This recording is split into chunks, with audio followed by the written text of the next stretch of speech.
Nabi Zakaria alaihissalam. Nabi Zakaria adalah keturunan Nabi Sulaiman. Beliau adalah seorang ulama besar di kalangan Bani Israel. Selama hidupnya beliau selalu melakukan dakwah seperti nabi-nabi lainnya. Ketika usianya semakin bertambah tua, ia semakin gelisah sebab belum dikaruniai seorang anak dari Allah. Nabi Zakaria mempunyai pikiran jika ia wafat dan tidak ada lagi penerusnya, tentu Bani Israel akan mengalami kehancuran akhlak. Hal inilah yang menjadi pemikirannya. Nabi Zakaria selalu menggunakan waktunya untuk berdakwah kepada kaum Bani Israel. Malamnya beliau berdoa kepada Allah supaya diberikan keturunan. Allah pun mengabulkan doa Nabi Zakaria bahwa beliau akan mendapat keturunan selama 3 hari. Beliau tidak bisa bercakap-cakap kepada kaum Bani Israel. Istri Nabi Zakaria pun hamil dan melahirkan anak laki-laki yang diberi nama Yahya. Dengan diberi anak, Nabi Zakaria semakin semangat dalam berdakwah kepada kaum Bani Israel. Wahai Bani Israel, lawan Romawi yang zalim terhadap kalian, larang Raja Herodus yang ingin menikahi keponakannya, dan kembalilah kalian kepada kitab Taurat sebagai pedoman hidup kalian, ucap Nabi Zakaria. Bani Israel tidak mendengarkan perkataan Nabi Zakaria. Wahai Zakaria, kami sudah bosan hidup sepertimu. Segala perbuatan terus disesuaikan dengan Taurat, ucap Bani Israel. Bani Israel tidak senang terhadap Nabi Zakaria. Mereka melaporkan perkataan Nabi Zakaria kepada Raja Herodus. Wahai Raja Herodus yang kami hormati, Zakaria tidak setuju mengenai pernikahanmu. Setelah mendapat berita itu, Raja Herodus marah besar. Ia menyuruh seluruh pasukannya untuk membunuh Nabi Zakaria. Nabi Zakaria yang mendengar dia akan dibunuh segera melarikan diri.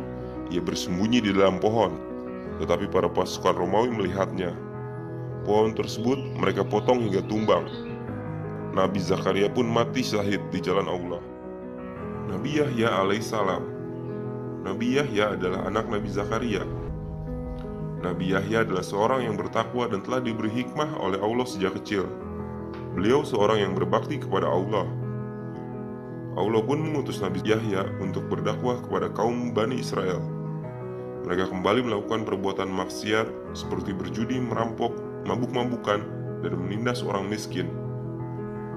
Bani Israel meniru kebiasaan buruk bangsa Romawi, karena Bani Israel pernah dijajah oleh bangsa Romawi. Wahai Bani Israel, janganlah kalian meniru kebiasaan buruk orang Romawi, dan janganlah pula kalian meniru pernikahan yang dilakukan oleh Raja Romawi, karena Allah melaknat orang melakukannya, ucap Nabi Yahya kepada Bani Israel. Tetapi Bani Israel tidak mendengarkan perkataan Nabi Yahya. Bani Israel pun melaporkan perkataan Nabi Yahya ke kerajaan Romawi. Wahai yang mulia Herodia, Yahya melaknat pernikahanmu, ucap Bani Israel.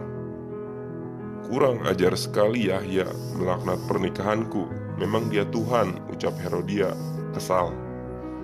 Herodia meminta kepada Raja Herodus untuk menyiksa para pengikut Nabi Yahya dan Nabi Zakaria. Namun para pengikut Nabi Yahya tetap mempertahankan keimanan mereka. Raja Herodus kesal. Dia menyuruh pasukannya untuk membunuh Nabi Yahya. Segala rumah penduduk Bani Israel digeledah dan dihancurkan. Tidak ada yang berani melawannya. Nabi Yahya pun bersembunyi di sebuah kebun penduduk Bani Israel. Sedangkan Bani Israel memberitahu bahwa Nabi Yahya bersembunyi di kebunnya. Nabi Yahya terbunuh ketika ia sedang melaksanakan sholat sunat. Pasukan Romawi senang sekali dapat membunuh Nabi Yahya, karena mereka akan mendapatkan hadiah dari Raja Herodus.